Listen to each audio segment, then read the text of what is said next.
For the fifth use case, and this one I want to actually show you because it demonstrates how you can use Fable, and something that I think is the most underrated capability for data people specifically. So I'm going to take my own channel analytics data and run a real session with Fable 5.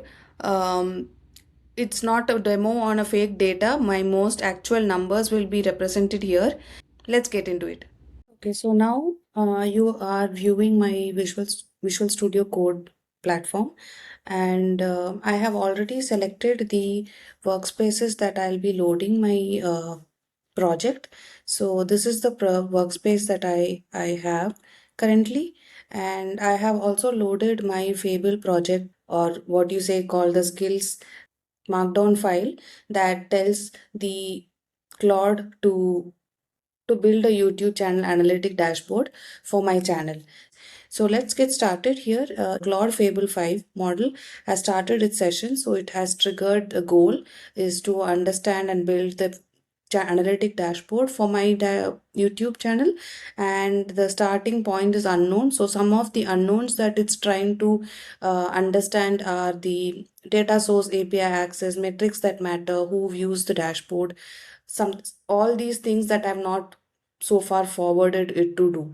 So the important territory here is to understand if they have if you are using public data API, and it further goes down to ask me a user question. So it did ask me a couple of questions like what decision or need is this dashboard actually for, and I have answered in terms of understanding the growth of the channel.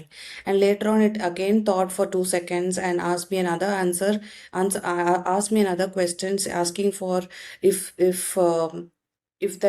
are any metrics that you want that requires OAuth as a channel owner, or whether it has to be through a CSV export data. So I initially thought let's do an OAuth. So that's what you see as a response. And another question that again came up is how do you want to use this dashboard on day to day? So for purpose of this video, I just asked for a static report, nothing fancy right here. And then later on, another question asked was which growth questions should the report answer. So I've asked to pick all the options that it provided me, so that I didn't want to be specifically asking one particular question. And those were the questions for the sharp focus. And then another question was I asked the Fable to do its own generation of the script. So I have not given anything specific there as well. So now this is where the process really starts. So now you can see it started accessing my working directory content, and then started with a fetch of my YouTube channel, and looking into my videos. So this was more of all the thought process. As you can see, it has multiple layers. It also provides you the steps of what the Fable Claude tool or the model does internally. Couple of unknown. Some of the unknowns I mentioned here are your channel has two distinct era, and lumping through together will mislead what works analysis. This is because in 2025 I took a break. I had to concentrate on my work and produce content on YouTube. So that is what it talks about. But now I'm kind of frequently putting out videos. So that's the two distinct eras it mentioned. Second is the statistical noise at the scale. Most of my videos are at around 20 to 400 views. So that is what it specifies. And also it wants to understand if the long and the shorts are not comparable and must be split. And along with that, it talks about the impressions, the CTRs with it, and some of the risk and constraints with respect to OAuth and retention curves lags, because sometimes the data reports of YouTube is a lagging report that you see. So this is quite impressive when you see on the blind pass, because I never really thought that you Fable would take into consideration or look into the two eras that I had. And now you see the implementation path. The goal was to build a Python script, and then some of the key decisions for me to approve as and when it processes the dashboard, and then some of the proposed steps. And what I will not change is that the Claude gives us an assurity that because this folder has lot of my MP4 files, all the files, video files that I record for the channel, and also some of the risks and approval kit. So I then left the Fable to take care of take ownership of its own. Some of the things that it did highlight,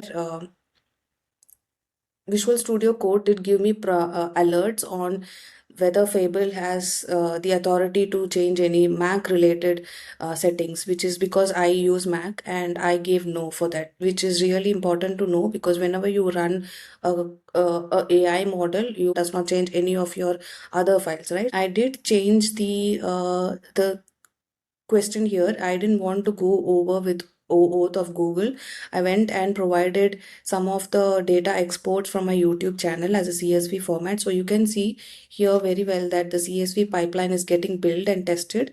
No Google Oath cloud setup needed anymore. So the Fable model took the entire understanding what the given files were, and then it provided the entire dashboard.